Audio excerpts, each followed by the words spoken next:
Dios en el libro, el Evangelio de Lucas. Lucas capítulo 24. Lucas capítulo 24, desde el verso 25 al 32.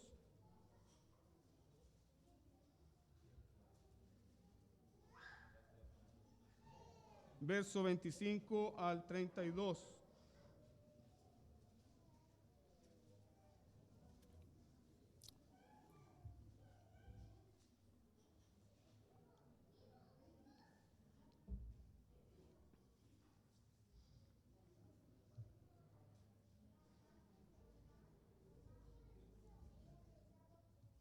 Amada iglesia, esta es la palabra de Dios. Sigamos atentamente su lectura.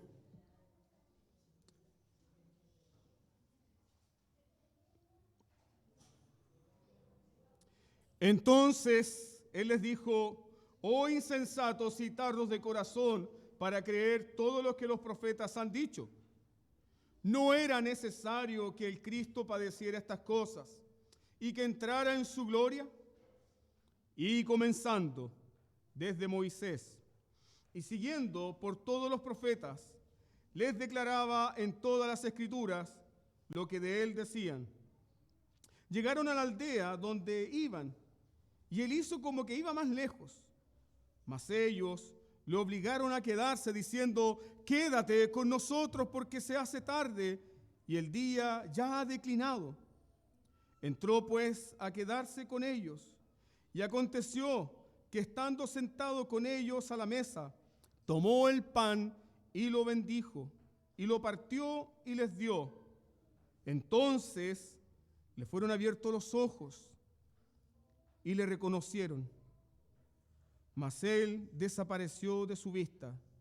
Y se decían el uno al otro: ¿no ardía nuestros corazones en nosotros mientras nos hablaba en el camino y cuando nos abría las escrituras? Amén.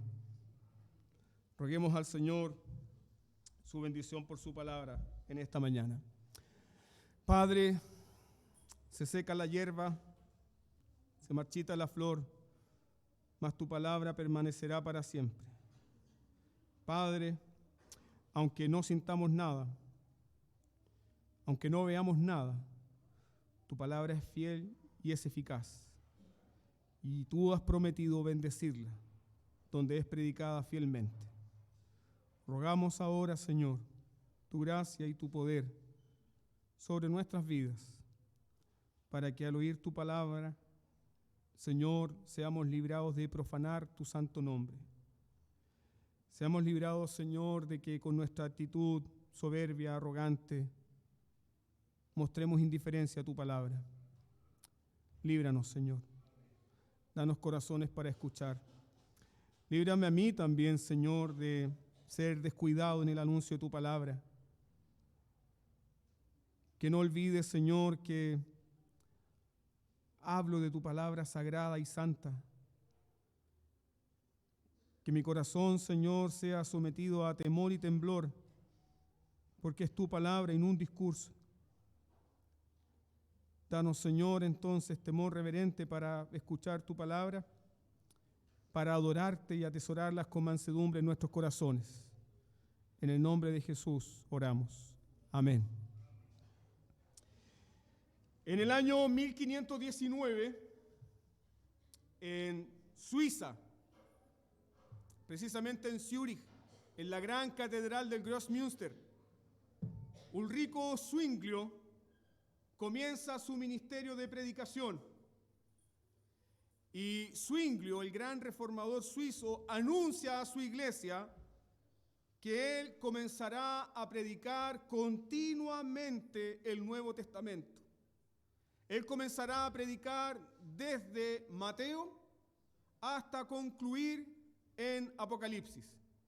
Domingo a domingo, este pastor seguirá predicando secuencialmente las Escrituras. Ese sistema de predicación se conoció como la lectio continua por la predicación continua de las Escrituras, lo que nosotros hoy conocemos como predicación expositiva de las Escrituras, donde las iglesias y los pastores comienzan a estudiar un libro de las Escrituras secuencialmente, así como nosotros lo hicimos con el libro de Primera de Juan.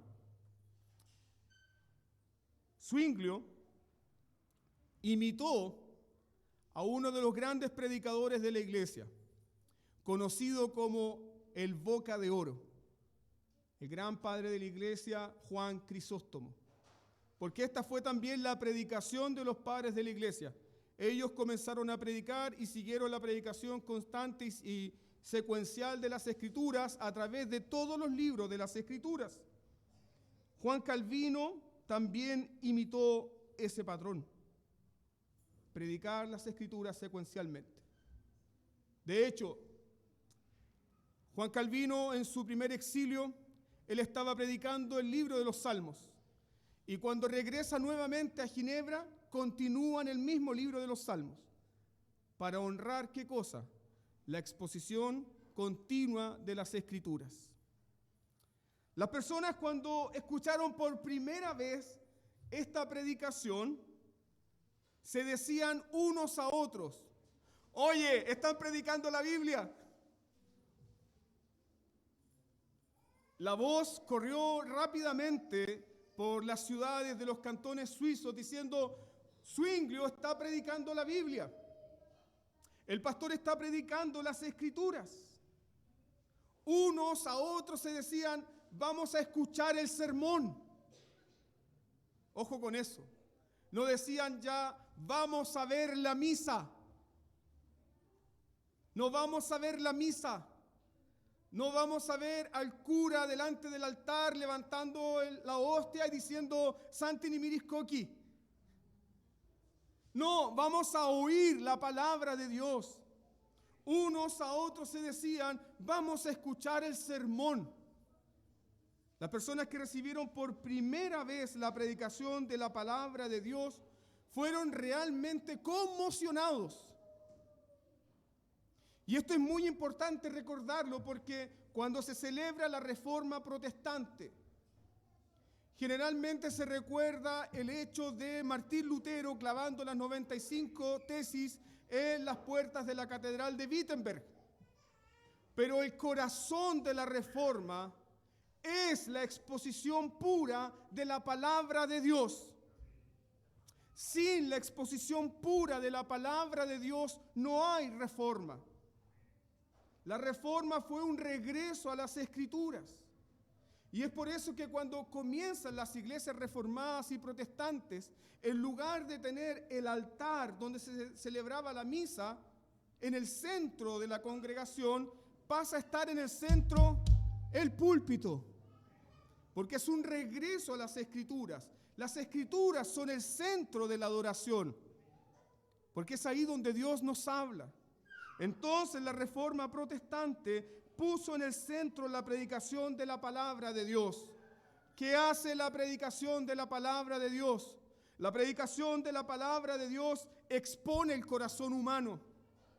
La predicación de la palabra de Dios expone el pecado, denuncia el pecado. La predicación de la palabra de Dios nos presenta a Cristo completamente y nos ofrece su justicia. La predicación de la palabra de Dios nos llama por la sola gracia para que vivamos para la gloria de Dios. Y eso fue lo que trajo una transformación, no solamente en las iglesias, sino también una transformación cultural, porque las personas fueron renacidas por la bendita palabra de Dios. Juan Calvino decía que donde quiera que se predique el Evangelio, escuche esto, donde quiera que se predique el Evangelio, es como si Dios mismo se metiera en medio nuestro. Pues donde está el Evangelio está Dios, y donde está el Evangelio está su iglesia. Y las ovejas de Dios oyen su voz. Pero qué horrible, queridos hermanos, lo que sucede hoy, lo que acontece hoy. Porque pareciera ser que las iglesias están sin rumbo, sin destino, buscando de alguna manera llamar la atención a la cultura que la rodea, pero desechando la palabra de Dios. Y nosotros sabemos por la palabra de Dios que lo único que puede traer vida y vida abundante es la predicación del evangelio puro. Es la exposición de las sagradas escrituras. Entonces, al recordar la reforma protestante, no es simplemente recordar que Martín Lutero tomó unos clavitos y los puso ahí en la catedral del Wittenberg para sujetar las 95 tesis. Debemos recordar que la transformación de la vida de las personas viene por anunciar al Cristo crucificado en la cruz. Viene por recordar a aquel que fue clavado por nuestros pecados. Ese es el corazón de la reforma. Y si nosotros somos una iglesia protestante, reformada, presbiteriana, nunca debemos olvidar que lo que le da vida a la iglesia es el evangelio de Jesucristo. Porque solamente el evangelio de Jesucristo nos da un conocimiento no contaminado de Dios. Y ningún hombre, sea Lutero, sea Calvino, sea Zwinglio, sean los prerreformadores, sea un erudito, sea el más grande de los teólogos, no nos pueden dar un conocimiento perfecto. Solo está en Cristo y su palabra. Cristo y su palabra. De eso trata nuestro texto en esta mañana. De eso trata. De cómo los corazones confundidos, cómo los corazones desconsolados, cómo los corazones sin esperanza pueden ser encendidos y avivados por la palabra de Dios. ¿Qué puede encender tu corazón? ¿Qué puede darte nuevas esperanzas? ¿Qué puede aquietar tu mente?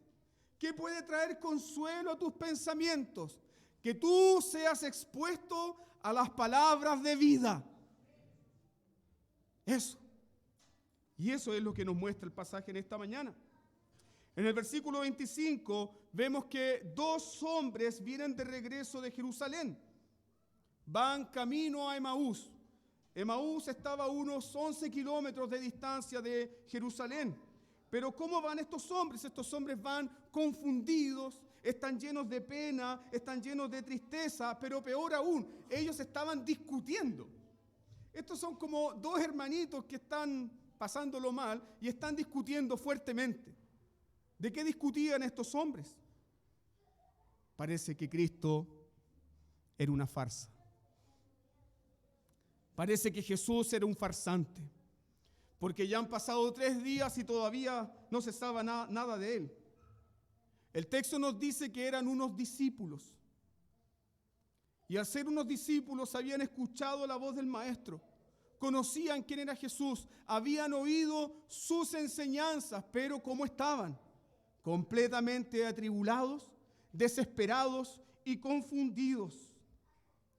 Estos hombres que eran discípulos de Jesús se reconocen a sí mismos no como parte de los 11, sino como parte más grande de un resto de discípulos. Ustedes pueden ver ahí en el versículo 22 y verso 24. En el verso 22 estos discípulos dicen mujeres de entre nosotros. Y en el versículo 24 ellos dicen algunos de los nuestros. Es decir, no eran parte de los 11, pero eran parte de un grupo más amplio de discípulos. Después el libro de los Hechos nos dice que en el aposento alto, ¿cuántos habían? Cerca de 120 discípulos, ¿cierto? Probablemente estos 2 estaban ahí incluidos. Y mientras estas personas estaban discutiendo, masticando su amargura, como nos suele pasar a los seres humanos, cuando nos pasa algo grave, ¿qué hacemos? Lo volvemos a masticar y a darle vuelta, comemos el chicle de la amargura una y otra vez. Y ahí nos quedamos, le damos vuelta y le damos vuelta y después vamos donde una persona y le volvemos a contar nuestra triste historia y así. Estas personas estaban así, estaban en este círculo vicioso, desconsolados, confundidos y de pronto, ¿quién aparece en escena? aparece nuestro bendito Señor Jesucristo. Jesús se acerca a ellos y Jesús les pregunta: ¿por qué están tan tristes? ¿Por qué están tan tristes, muchachos? ¿Por qué están hablando estas cosas? Y ahí aparece el más amargo de todos, Cleofas. ¿Hay algún Cleofas aquí? Cleofas le dice: ¿eres tú acaso el único forastero en Jerusalén que no sabe lo que ha pasado? ¿Eres tú el único forastero que no está al tanto de las noticias? ¿No sabes lo que ha pasado? ¿Qué había acontecido? Jesús, poderoso en palabras y en hechos. Siguen reflexionando. Cleofas dice: Jesús, este profeta poderoso, el Jesús nazareno, ha sido crucificado, ha sido ejecutado, le han matado. Estos hombres estaban convencidos de que Jesús Nazareno era el profeta poderoso en palabras y en obras delante de Dios. Eso es lo que muestra el versículo 19. Fíjense en esto, que estos hombres no están dudando del estatus profético de Jesús, pero sus esperanzas de que Jesús era el Mesías se hicieron pedazos. Se aniquilaron completamente, porque el Mesías que ellos esperaban en su conciencia era una especie de Mesías político que iba a destruir el imperio romano. Pero ese Mesías ha desaparecido. Las autoridades judías lo clavaron en la cruz. Y si se fijan en el verso 21, Cleofas dice: él era aquel que iba a redimir a Israel.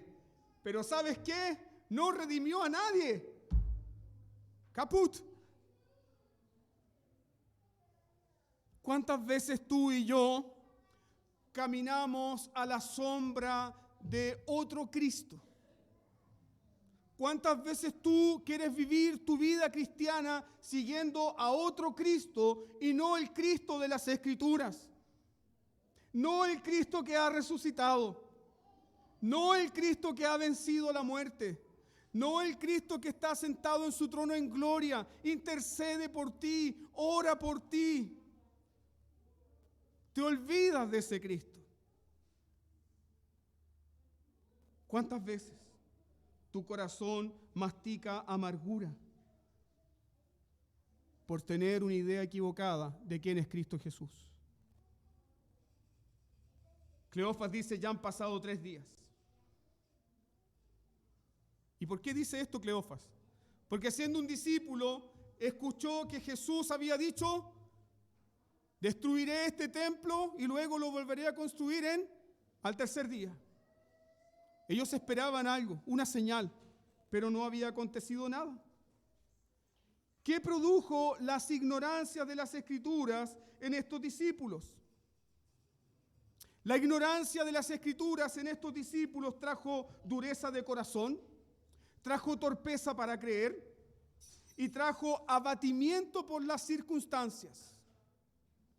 Ese es el mismo efecto que produce en ti la ignorancia de las Escrituras.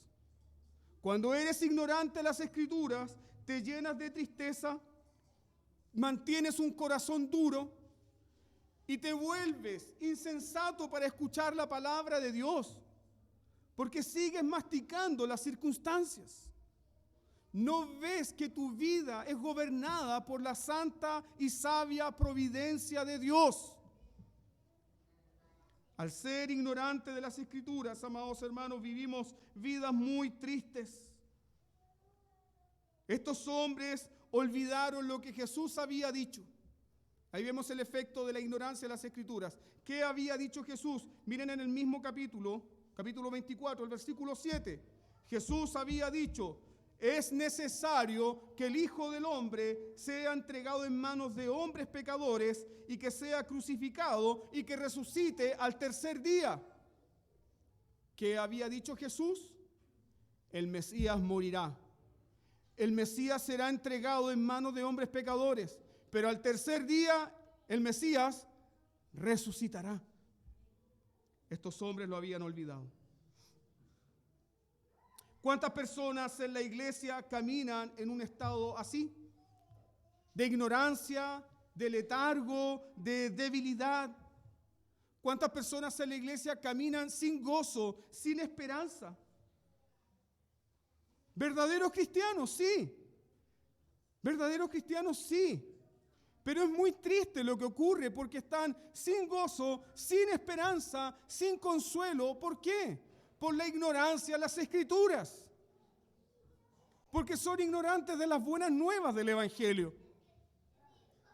¿Cuántas personas caminan así como los caminantes de Emaús? Por esta ignorancia muchos cristianos viven vidas miserables. Yo sé que tú conoces a muchas personas así. Y quizá en algún tiempo tú fuiste uno de aquellos.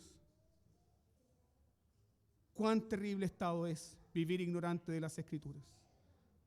Sin consuelo, sin gozo, sin esperanza, esclavo de las circunstancias, no viendo la mano poderosa de Dios en tu vida, no teniendo consuelo en tu corazón por la palabra viva, que permanece para siempre. Muchos cristianos, por ignorancia de las Escrituras, viven alimentándose de supersticiones. Cuando ignoran las Escrituras, tratan de llenar sus vidas con supersticiones, sueños, emociones pasajeras. ¿Y cómo viven estos cristianos? En una vida miserable, abatidos por las consecuencias de la desobediencia a la palabra de Dios. Yo he conocido muchas personas así. Sí, pastor, yo sé que la palabra de Dios lo prohíbe, pero yo quiero ser feliz. No te unas en yugo desigual. No, pero yo quiero ser feliz. Viven vidas miserables, siendo cristianos, porque viven permanentemente ignorando la palabra de Dios, ignorando el Evangelio. Y esta es una advertencia para nosotros, hermanos, nunca lo olvidemos, que tu naturaleza pecaminosa no quiere pasar tiempo en las Escrituras. No. Tu naturaleza pecaminosa no quiere pasar tiempo en las Escrituras. Tu naturaleza pecaminosa no quiere estudiar las Escrituras. Tu naturaleza pecaminosa no quiere someterse a las Escrituras. Es un milagro que estés sentado aquí en esta mañana. Se debe a la obra soberana del bendito Espíritu Santo en nuestras vidas. ¿Y por qué nuestra naturaleza pecaminosa no quiere pasar tiempo en las Escrituras? Simple. Porque como pecadores no queremos tener a Dios ¿dónde? En nuestros pensamientos. No queremos tener a Dios en nuestros pensamientos. ¿Cuántas veces la bendita palabra de Dios ha librado tu pie de horribles pecados? ¿Cuántas veces la bendita palabra de Dios te ha librado de horrores fatales? Por eso David dice, en mi corazón he guardado tus dichos para no pecar contra ti. Tu naturaleza pecaminosa aborrece las Escrituras, porque no quiere a Dios en sus pensamientos. Y es por esta razón que muchas personas sistemáticamente, voluntariamente, no desean oír la voz de Dios. Por esa razón tropiezan, por esa razón viven en debilidad, por esa razón viven en tristeza. Muchas veces tú te preguntas, ¿por qué tengo un corazón tan frío? ¿Por qué tengo un corazón tan frío? ¿Por qué llego el domingo al culto con un corazón tan frío, tan desinteresado? ¿Por qué? ¿Cuál es la respuesta?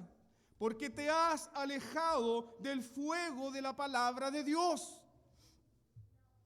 Sí, hermano. Tienes un corazón frío, tardo para escuchar, lento para pensar. porque te alejas del fuego de la palabra de Dios. No experimentas gozo porque no permaneces en las Escrituras. No experimentas gozo en tu vida porque no permaneces en las Escrituras. Y si no permaneces en las Escrituras, contristas al bendito Espíritu Santo, quien habla a tu vida a partir de las Escrituras. Por eso no experimentas gozo. No experimentas la comunión con Cristo. ¿Por qué? Porque te mantienes alejado de las Escrituras. Pastor, Dios no me habla. ¿Quieres que Dios te hable? Toma tu Biblia, arrodíllate y léela en voz alta. Y Dios te va a hablar. Si deseas mantener comunión viva con Cristo, no puedes ignorar la palabra de Dios. No puedes ignorar su palabra. No puedes descuidar las Escrituras. O caeremos en el mismo estado de letargo de los caminantes de Emaús. Tristeza, abatimiento, debilidad y tristeza. Pero gloria a Dios que esta historia es feliz, como todo el Evangelio. ¿Por qué? Porque Cristo se acercó. Como Cristo se acerca en esta mañana a tu vida. Piensa en esto. Los caminantes de Emaús estaban tan ciegos por las circunstancias que no se dieron cuenta de que Cristo venía caminando tras ellos. Piensa en esto. No vieron que el Cristo resucitado caminaba con ellos. Ellos no lo invitaron a la conversación. No. Oye, ¿qué pensáis tú? No, ellos están masticando el dolor, llenos de dudas, llenos de amargura. Y el dulce Jesucristo se acerca a ellos. ¿Cómo se acerca a tu vida? ¿Cómo viene a nuestras vidas? Cuando no lo esperamos, cuando no lo deseamos, cuando no le estamos buscando, Él viene a golpear la puerta de nuestros corazones porque quiere llevarnos a delicados pastos. Él viene porque es el buen pastor de las ovejas. Él viene porque quiere darte agua fresca de su evangelio para que no desfallezcas de sed en el desierto en que estás viviendo. Él viene a tu vida. Ellos no lo llamaron, pero Él estaba ahí. Él estaba ahí. Cristo caminó con estos discípulos. ¿Cuándo? Cuando estos discípulos no tenían gozo. Piensa en esto en esta mañana. Cristo caminó con estos discípulos. ¿Cuándo? Cuando tenían corazones fríos como una piedra. ¿Llegaste así? Cristo está a tu lado. Cristo caminó con estos discípulos cuando estaban llenos de congoja. Cristo caminó con estos discípulos cuando estaban ciegos por su dolor. Cristo caminó con estos discípulos cuando en sus corazones había mentira, falsedad, tinieblas. Y lo más glorioso, Cristo no los dejó. Y tampoco nos dejará a nosotros. A ninguno de ellos. ¿Pero qué hizo Cristo? Cristo les dijo, muchachos, yo soy. No hizo eso Cristo. Lo que hizo Cristo, pueden verlo ahí, el versículo 25 y 26, es que tomó a estos discípulos duros de corazón y ¿hasta dónde los llevó? Vamos a la Escritura. ¿Está triste? ¿Está afligido? Vamos a tener estudio bíblico. ¡Ah, qué fome! ¿Está afligido? ¿Está triste? ¿Está lleno de dudas? Vamos a estudiar la bendita palabra de Dios. ¡Qué fome! Eso fue lo que hizo Jesús. Tomó a estos hombres acongojados, tristes, abatidos, y los llevó al testimonio de las Escrituras. ¡Cuán precioso es esto para nosotros! Porque cuando estoy lleno de dudas, cuando estoy lleno de amargura, de dolor, de quebranto, cuando las circunstancias parece que me están aplastando, no viene un ángel del cielo a consolarme. No tenemos una visión gloriosa, no. El Espíritu Santo nos lleva a la palabra de Dios que permanece para siempre. Y eso es para que el más débil de todos los cristianos pueda hallar consuelo y fortaleza en la palabra de Dios. Cristo pudo haberles dicho a estos hombres, soy yo. Pero no hizo eso. ¿Qué fue lo que hizo Cristo? Versículos 25 y 26. Les reprendió. No los consoló de inmediato. Este es el trato del Evangelio. Primero te confronto, luego te hago cariño. Primero voy a tratar con tu corazón y después te voy a consolar. Y es así como trata el Señor con nuestras vidas. Los reprendió duramente y ¿qué les dice? Insensatos y tardos de corazón. Les reprende por ser ignorantes de todo lo que los profetas habían dicho del Mesías. Y vuelve Jesús a recordar esto. ¿No era necesario que el Cristo padeciera estas cosas y entrara en su gloria? ¿No es acaso ese es el testimonio de los profetas? El Mesías morirá y luego el Mesías entrará en su gloria. ¿Cómo se resume todo el Antiguo Testamento? Estado de humillación, estado de glorificación o estado de exaltación. Pero ustedes lo han olvidado por ser ignorantes. Los profetas no solamente hablaron de un gran libertador, los profetas no solamente anunciaron un gran redentor. ¿De qué más hablaron los profetas? Los profetas hablaron de uno que sería llevado como cordero al matadero. Los profetas hablaron de uno que sería molido por nuestros pecados. Los profetas hablaron de uno que sería herido por nuestras rebeliones.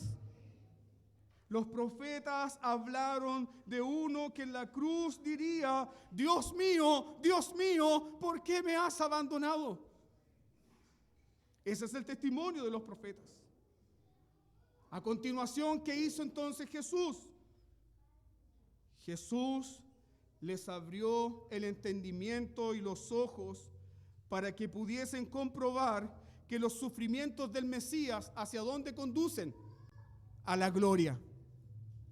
Los sufrimientos del Mesías solo conducen a la gloria. Entonces, queridos hermanos, ¿la cruz negó la identidad mesiánica de Jesucristo? No. La cruz confirmó que Jesús era el Mesías. ¿Por qué? Porque incluso un hombre que era gentil, cuando contempla al Jesús colgado en la cruz, ¿qué dice? Verdaderamente era el Hijo de Dios. Era el Hijo de Dios. La cruz confirmó la identidad mesiánica de Cristo. ¿Cuál fue el grave problema entonces de los discípulos? El grave problema de estos discípulos fue el grave problema que tienes tú y que tengo yo. Nosotros queremos cositas de Jesús. Nos gustan ciertas porciones de las Escrituras. No, me gusta el Evangelio, pastor. No, la ley, los 10 mandamientos, no. Pero un conocimiento mutilado de las Escrituras solo nos dará un conocimiento mutilado ¿de quién? De Cristo. Juan Crisóstomo decía, ignorancia de las Escrituras es ignorancia de Cristo. Si usted tiene un conocimiento mutilado de las Escrituras, tendrá también un conocimiento mutilado de Cristo Jesús. ¿Por qué? Porque el testimonio de las Escrituras es Cristo Jesús.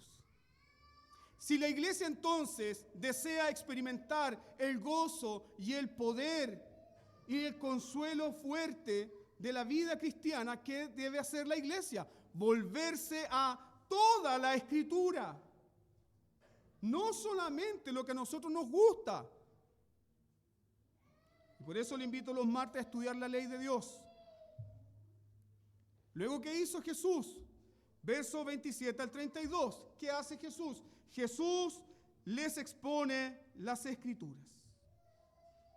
Jesús, escuche bien esto, rechazó darse a conocer por persona. ¿Mas cómo se revela? A través de las Escrituras. ¿Por qué? Porque el fin principal de las Escrituras, ¿cuál es? ¿Cuál es el fin principal del hombre? Glorificar a Dios, conocer a Dios y glorificar a Él para siempre. ¿Cuál es el fin principal de las Escrituras? Llevarnos a Cristo. Llevarnos a Cristo. ¿Por qué?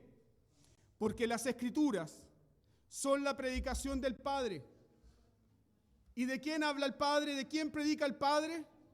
El Padre predica del Hijo. ¿Y esa predicación cómo es aplicada a nuestras vidas? Por el poder del Espíritu Santo. Por el poder del Espíritu Santo. Entonces, ¿qué hace Jesús? Comenzando desde Moisés, Pentateuco completo, y pasando por los profetas, ahí también se incluían libros históricos como Juárez, como Reyes, como Crónicas, como Josué, pasando por los profetas. ¿Qué comenzó a hacer Jesús? Jesús comenzó a exponer la historia redentora como ningún otro predicador lo había hecho. ¡Qué glorioso, hermanos! ¡Qué glorioso, hermanos! Esa mañana Cristo Jesús expuso la historia redentora como ningún predicador en la historia antes lo había hecho, comenzando desde Moisés, secuencialmente, a mostrarle todo lo que las Escrituras dicen de él. Entonces, ¿qué dijo Cristo? Momento. Déjame decirte lo que las Escrituras dicen de mí. Vamos al Génesis. Mírame. No me mires aquí. Mírame ¿dónde? Aquí. Mírame en la palabra. Yo quiero que me mires, pero en la palabra. Así que mírame anunciado como la simiente prometida que aplastaría la cabeza de la serpiente. Mírame como el arca de Noé que recibe las aguas del juicio para que Noé y su familia sean salvos. Mírame, contémplame pasando por el camino de animales partidos y jurándole a Abraham que yo seré fiel a mi pacto y que estaré dispuesto a ser partido por sus pecados. Mírame, contémplame en el monte Moriah como el cordero sustituto para que Isaac no muera. Mírame en la noche de la Pascua como el cordero pascual que derrama su sangre para cubrir la casa de los israelitas y el primogénito no muera. Mírame, contémplame, mírame, mírame, mírame sanando las aguas de Mara. Mírame haciendo descender maná para que mi pueblo no muera de hambre. Mírame en la peña de Oreb partido para que mi pueblo beba agua y no muera de sed. Mírame como aquel guerrero del pacto que corta la cabeza del gigante. Mírame y contémplame. Mírame como el siervo sufriente que va a ser molido por tus pecados. Contémplame como el siervo herido por Dios. Y verás que todas las Escrituras se tratan de mí. Mírame y contémplame todo lo que yo he hecho por mi pueblo, todo lo que yo he hecho por ti. Mírame y contémplame porque yo soy el sol de tu justicia. Mírame y contémplame porque yo soy la raíz de David. Mírame y contémplame porque yo soy el león vencedor. Contémplame porque todas las Escrituras hablan de mí. Eso fue lo que hizo Jesús en esa mañana. ¿Qué produjo esa palabra? ¿Qué produjo? Versos 28 al 32. La exposición de esta palabra trajo comunión. Tres cosas. Comunión, trajo renovación y trajo testimonio. Porque después de esa predicación, Jesús hizo como que, chao, intencionalmente. ¿Y qué dijeron ellos? Oye, ¿podemos seguir compartiendo? ¿Nos quieres contar un poco más? Ya, vamos. Y se sentó con ellos en la mesa. Y tomando el pan, como en la noche de la cena, tomando el pan lo bendijo y lo partió. ¿Y qué pasó con estos discípulos? Sus ojos fueron abiertos y comprendieron que era Jesús. Y cuando quisieron hablarle, había desaparecido. ¿Por qué sus ojos fueron abiertos?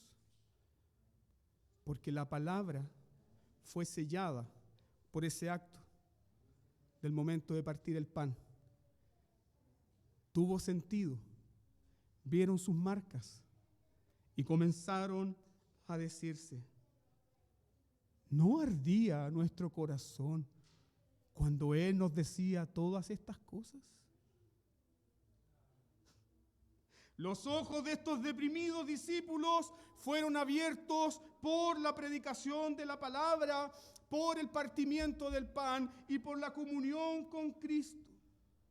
¿Y cuál fue el efecto de esta predicación, de esta exposición de las Escrituras? Ellos volvieron a Jerusalén y volvieron a decir: sí, verdaderamente el Señor ha resucitado. Verdaderamente el Señor ha resucitado. ¿Qué hizo arder el corazón de estos hombres? ¿Qué fue lo que hizo arder el corazón de estos hombres? La pura exposición de la palabra de Dios. ¿Cuándo ardió el corazón de estos hombres? No ardió el corazón de estos hombres cuando sus ojos fueron abiertos. El corazón de estos hombres no ardió cuando comprendieron que era Jesús. El texto dice algo muy hermoso para ti y para mí, que sus corazones ardían mientras escuchaban. Ellos no vieron nada, pero escuchaban y sus corazones ardían. Bendito Espíritu Santo, entonces haz arder nuestros corazones mientras escuchamos de Cristo y de su gloria. Mientras escuchamos de Cristo y el perdón para todos los pecadores. Haz arder nuestros corazones mientras escuchamos que Jesús llama a los pecadores al arrepentimiento y les ofrece nueva vida. Sus corazones ardieron, aún cuando le consideraban como: ¿eres tú otro forastero más? Piensen en eso. Sus corazones ardían cuando pensaban que Jesús era un extraño. Quisiera terminar con este punto importante. Jesús caminó con los discípulos de Emaús. ¿Qué nos recuerda eso? ¿Qué nos recuerda que Jesús camine con sus discípulos? ¿Qué nos recuerda que Jesús camine contigo? Aunque tú no lo puedes ver, aunque tú no lo puedes sentir, pero Él guía tu corazón a su palabra. ¿Qué nos recuerda el hecho de que Jesús camine con los discípulos de Emaús? Nos recuerda que su presencia se paseaba en el huerto. Nos recuerda que su presencia se paseaba con Adán y con Eva. ¿Y qué más nos recuerda? Que incluso después de la caída, el Señor Jesucristo sigue caminando con pecadores llamados al arrepentimiento. ¿Camina Dios contigo? ¿Camina?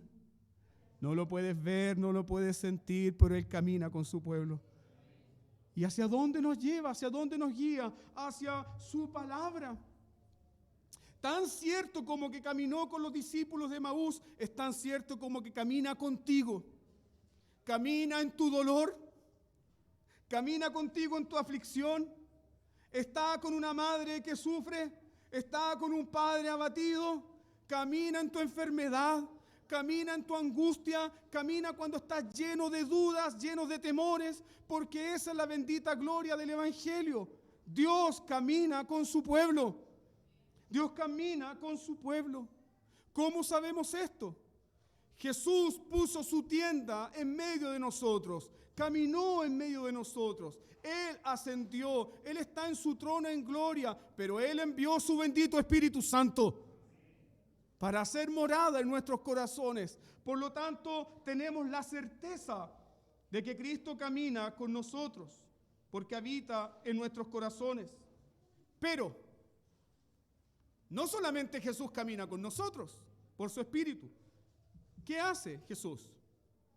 Nos habla. Camina contigo y te habla.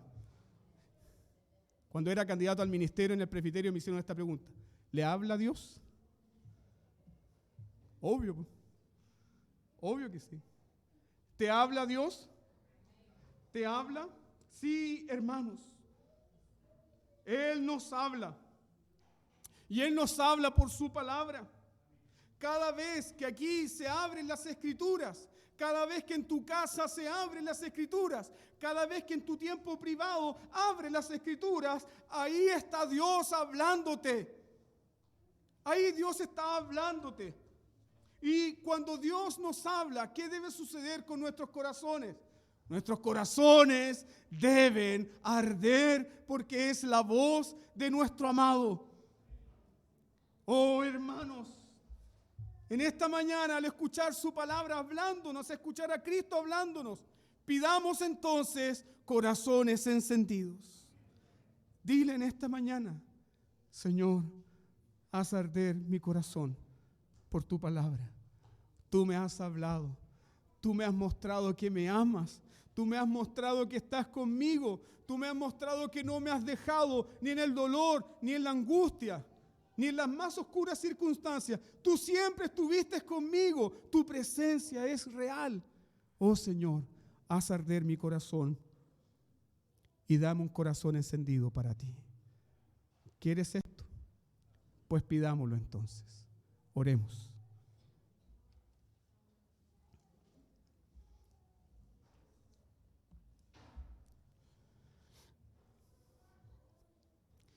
Dios Todopoderoso y Santo, qué sublime es que nosotros, tu pueblo, no tengamos nada que envidiar, Señor, de una experiencia así,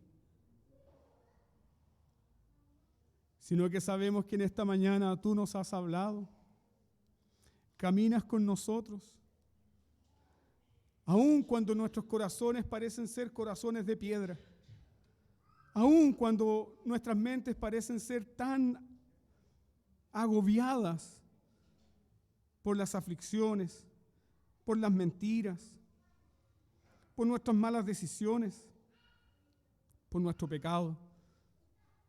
Aún así, Señor, tú caminas con tu pueblo y nos llamas, Señor, a tu palabra. Señor, danos este corazón encendido. Haz arder nuestros corazones cada vez, Señor, que escuchemos tu palabra. Encienda nuestros corazones, Señor, cada vez que oigamos su voz siendo expuesta a través de la predicación de las Escrituras, tanto públicamente como privadamente. Padre, bendice a tu iglesia. Padre, llénanos de tu Espíritu Santo para que entonces, como estos discípulos, podamos anunciar que tú has resucitado, que tu reino no tendrá fin y que tú, Señor, dominarás de mar a mar. En el nombre de Jesús. Amén.